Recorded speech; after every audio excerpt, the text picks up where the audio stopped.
As many as 138 Indians are stuck on a coronavirus-hit Japanese cruise ship, which was quarantined at the port of Yokohama on February 4th.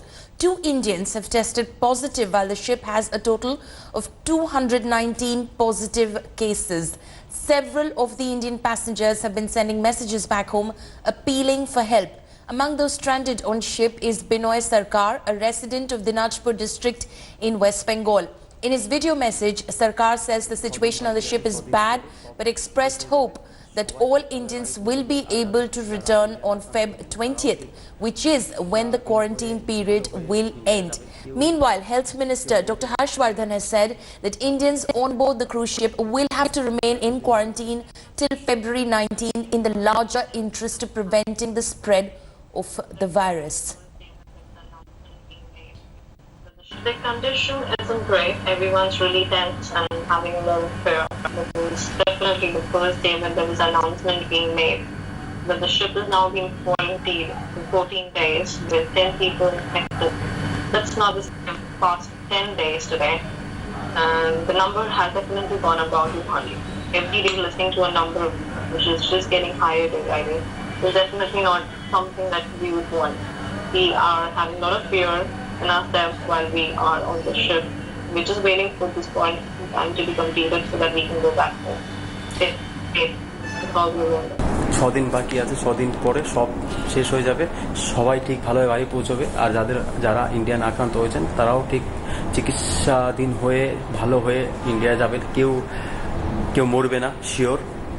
Japanese government তাদের সবাইকে ঠিক করে দেবে। এখন আর 2 দিনের মধ্যে যা হবে রেজাল্ট হবে, তারপর আর কেউ আর এই করোনা ভাইরাসে আক্রান্ত হবে না, এটা জাপানিজ গভর্নমেন্ট বলেছে। তো সবাই ভালো থাকবেন। ইন্ডিয়ান এম্বাসি সবসময় টাচে আছে আমাদের সঙ্গে, বিদেশ মন্ত্রক। এখন মানে খুব ভয়েতে আছে, জাহাজে খুব অসুবিধায় আছে, ওটাই আতঙ্কেতে আছে। এখন কি করে ছেলেটা আসবে বাড়িতে, এটাও তো একটা কথা না। ভারত সরকারকে আমি বলতেছি যে কিভাবে মানে তাড়াতাড়ি করে বাড়ির ছেলে বাড়িতে আনা। Now listen in to what the Union Health Minister had to say on the Indians stranded on board the Japanese cruise ship. 439 passengers की जो टेस्टिंग की गई उसमें 174 हैव टेस्टेड पॉजिटिव, लेकिन इसमें हमारे 132 क्रू मेंबर्स और 6 पैसेंजर्स हमारे इसमें इंडिया के भी हैं, लेकिन इनको वहीं पे क्वारंटाइन किया गया as per the you can say decision of the Japanese government also, and technical and scientific advice etc. Now, India has largely fought back, but possibilities of an outbreak can't be ruled out as yet. 2 new suspected cases in Kolkata and 1 in Delhi have now come to light. So far, 2 cases have been reported in Kerala. The Kerala government is taking all necessary measures to prevent the spread of the virus. Here's a ground report.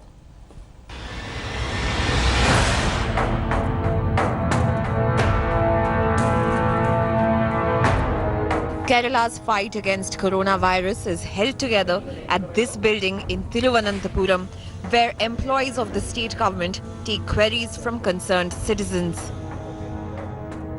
As part of measures to control coronavirus outbreak in Kerala, the government has taken steps to ensure call centers in the state. Trivandrum, this is a call center where certified counsellors are seated, speaking with people who are calling in from across the globe on the toll-free numbers, where people are calling in with many queries like, what do I eat? How do I isolate myself? What tablets do I have? What medication do I consume? Out of the 3 positive cases in Kerala, 1 patient has tested negative and has been discharged. 2,397 are in home isolation, down by 122 in the last 24 hours. The district teams have been following up with all the patients as per the protocol laid down. We are taking their samples. They are under strict isolation and monitoring. And we have seen that in the Alleppey case, which was the second case, where the results have turned negative, and the patient is likely to be discharged tomorrow. Foremost duty was to ensure that there is no stock out, and we made supplies available across the state. So now, to limit or contain the exposure, we decided to have dedicated ambulances parked at the airport terminals itself. With no new cases being reported, the Kerala government believes that there's no reason to worry. We are not allowing the people to have panic because they have enthusiasm and we have enthusiasm.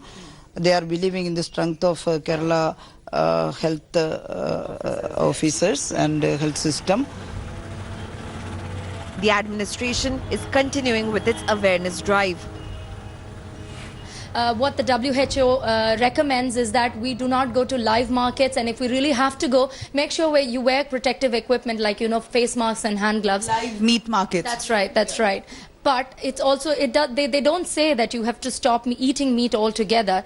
But what you can do is make sure you cook your meat and avoid raw uncooked meat totally. As of now, we really don't have anything that cures the coronavirus disease. The novel coronavirus, from all indications so far, spreads at a fast rate. While there may be no new cases, people and the government cannot let their guard down. With video journalist Shakil, this is Nabila for India Today in Thiruvananthapuram. Now, apart from the loss of lives, the coronavirus in China has also started to hit economies around the world, including India. The effects are already being felt in various sectors as exports from China have started to fall. Here's a report by Geeta Mohan and Vidya. The coronavirus outbreak in China could become an economic nightmare. Experts say it could shave off 0.3% from the global growth. All major economies across the world are dependent on Chinese imports to complete their assembly line. India too cannot remain aloof. The major sectors that would be impacted are automobiles, pharmaceuticals and technology. According to reports, Hyundai has decided to shut down its 3 South Korean plants due to supply shortages. This could later impact India also.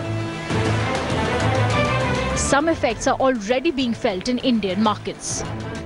Traders of Chinese goods in Mumbai have already taken a hit. Effect तो बहुत पड़ा है, यानी अभी जो माल है वो खत्म हो जाएगा तो यानी हमारे पास कुछ है नहीं बेचने के लिए आगे।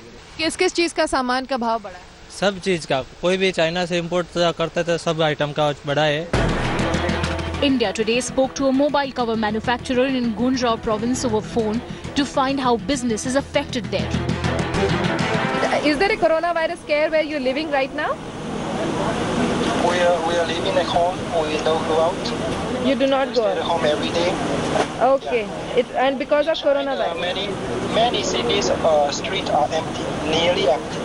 Lots of traders here feel that there are certainly the coronavirus scare is not really going to die down very soon. So they are trying to, ration out the fact that whatever products they have, they do not finish it right now is what they are seeing, and that is the reason why they have increased the prices right now. Economists are comparing coronavirus outbreak to SARS epidemic of 2002.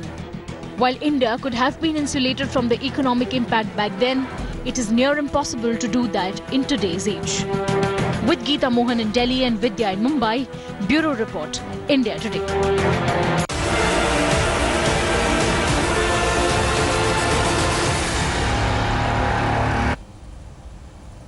The Supreme Court will today pronounce the verdict on Vinay Sharma's plea challenging the rejection of his mercy petition by President Ramnath Kovind at 2 p.m. today. The Supreme Court will also hear the centre's plea seeking separate hangings for convicts in the Nirbhaya rape and murder case whose legal remedies have already been exhausted.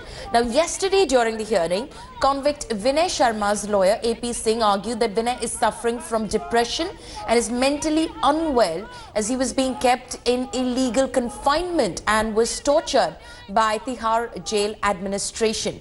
Meanwhile, Delhi's Patiala House Court had adjourned the hearing in the plea by Nirbhaya's parents seeking a fresh date of execution for the convicts as Pavan Gupta's new lawyer has been appointed after he refused to take a lawyer offered by the District Legal Service Authority. आज order reserve हो गया है और कल वो उनकी खारिज होगी।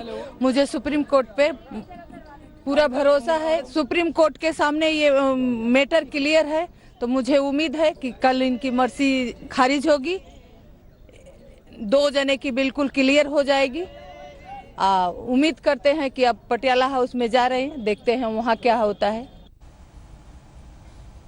The Supreme Court will today hear a petition filed by Sara Abdullah pilot challenging the detention of her brother and National Conference leader Omar Abdullah under the Jammu and Kashmir Public Safety Act.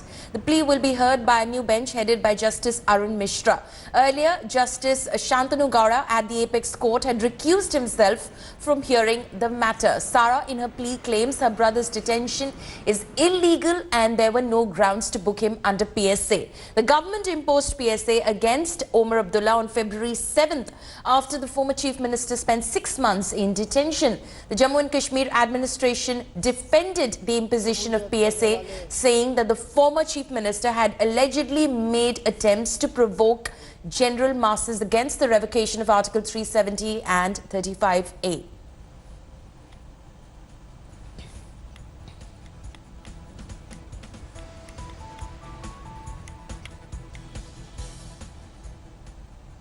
Expressing concern over the alarming rise of criminalization of politics, the Supreme Court has made it mandatory for political parties to provide a justification for selecting candidates with criminal backgrounds. Parties' data about criminal candidates on their website, social media handles and in newspapers has now been mandated. Here's a report.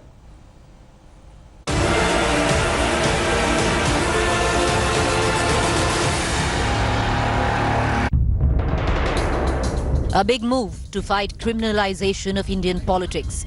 The Supreme Court read out the Riot Act to parties giving tickets to tainted netas, asking them to list such candidates and details of criminal cases and status of litigation against them. Parties will now have to list details of dubious candidates on their websites, social media and newspapers. Political outfits will now have just 72 hours to inform the poll panel about such candidates and justify why they chose them.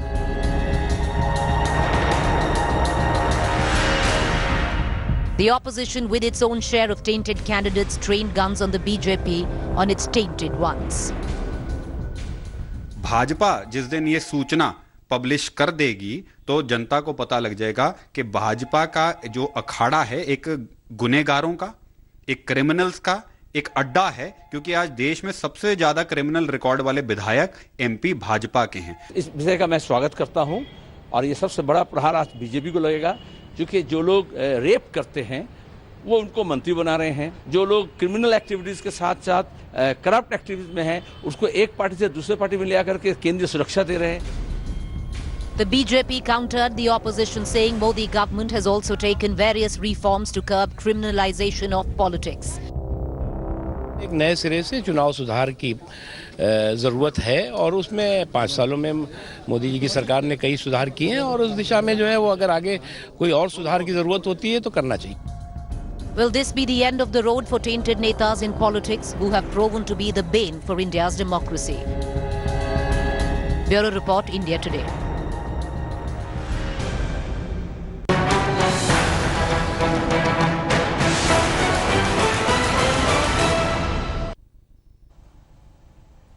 A Bidar court will today pronounce its verdict on the bail application filed on behalf of the headmistress of Shaheen School and the mother of a student. They have been booked on charges of sedition over an anti-CAA play performed by the students of the school on January 21st. Soon, an FIR was registered by the police based on a complaint by an activist of the Akhil Bharatiya Vidyarthi Parishad on January 26. The police have since questioned students several times. Questions have been raised as to how the cops can grill school kids in the absence of their parents or guardians. Congress leader and former Chief Minister Siddaramaiah will be visiting the school today.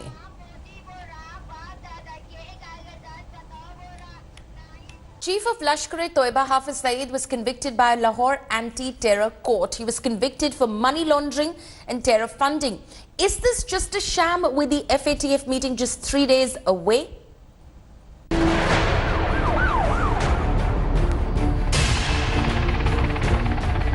Justice, Pakistan style. A UN-designated global terrorist responsible for the deaths of 166 innocent people in the 26/11 Mumbai terror attacks was sentenced to just 5 years and 6 months in prison in an unrelated money laundering and terror financing case. Despite collecting evidence against Lashkar-e-Taiba's involvement in the 26/11 Mumbai terror attacks, Pakistan's Federal Investigation Agency failed to produce any evidence against Hafiz Saeed in the Lahore anti-terror court. में 6 माह दी गई है और प्राप्तियां रखने की हद तक दी गई है 5 साल 11 एनम और जो फंड रेजिंग है उसमें बरी कर दिया गया वो जुर्म साहब ने किया और ये जो कुछ हुआ एफएटीएफ के प्रेशर की वजह से हुआ है ऐसी कोई एलिगेशन नहीं थी ना कि एविडेंस वो एफएटीएफ की वजह से भी ज़ाहिरी बात है उसकी इम्पोर्टेंस है हाफिज सईद साहब के केस की। बहरहाल पाकिस्तान की अदालतों ने और हुकूमत ने यह महसूस किया कि ऐसे तमाम अनासर जिनके खिलाफ कार्रवाई होनी चाहिए और एविडेंस मौजूद है वो उनको सजाएं मिलनी चाहिए। Top government sources have dismissed Pakistan's action against Hafiz Saeed in a terror financing and money laundering case, just days ahead of Pakistan's blacklisting case coming up at the Financial Action Task Force at Paris as sham action. Now they are under pressure to show some action. And perhaps that's why such a sentence has been handed out. Whether it is a real, meaningful, effective step or just a farce as has been the case in other cases in the past, only time will answer. Many a times he has been arrested, many a times he's been put on trial and then the trial was abandoned. I only hope that after a couple of months, he's not granted remission, as a result of which he will be a free citizen again to indulge in the same activities. The US, however, cautiously welcomed the sentencing of Hafiz Saeed. This sentencing comes just days ahead of US President Donald Trump's high-profile two-day visit to India. This is only a facade and a showcase. Once the plenary meeting is over and Pakistan escapes being put into blacklist, Hafiz Saeed, though behind bars, would be treated as a super VIP and allowed access to all perks that he was enjoying prior to that. Pakistan remains in the eye of a storm over inaction against UN-designated global terrorists, including the Maulana of terror, Masood Azhar of the Jaish-e-Mohammed. What completely exposes the Pakistan government and the army is the fact that Taliban terrorists like Ehsanullah Ehsan, responsible for the killing of more than 150 innocent Pakistan Army public school children at Peshawar, has mysteriously disappeared from the custody of the Pakistan Army. This raises serious questions about Pakistan's intent to combat terror. So on one side, it is definitely in Pakistan's interest, but on the other side, Hafiz Saeed's lawyer maintains that this case has been taken into consideration only because of the pressure of FATF, because Pakistan wants to take itself out of the grey list, and as soon as that is done, the case and the decision will be challenged in the High Court. In Islamabad, this is Hamza Amir for India Today. After a 3-0 drubbing in the ODIs, India will look to bounce back in the Test series against New Zealand. The visitors will play a 3-day practice game ahead of the series starting on 21st February at Wellington.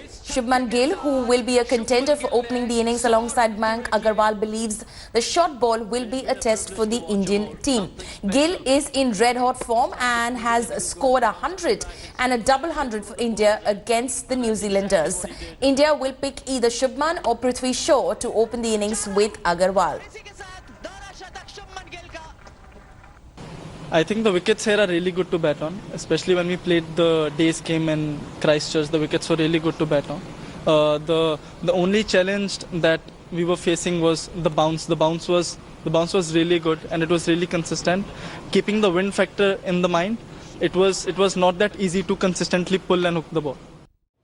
Hello everyone, this is Rahul Kamal here. Hope you enjoyed this video. For the latest news and analysis, like and subscribe the India Today YouTube channel and don't forget to press the bell icon to stay updated.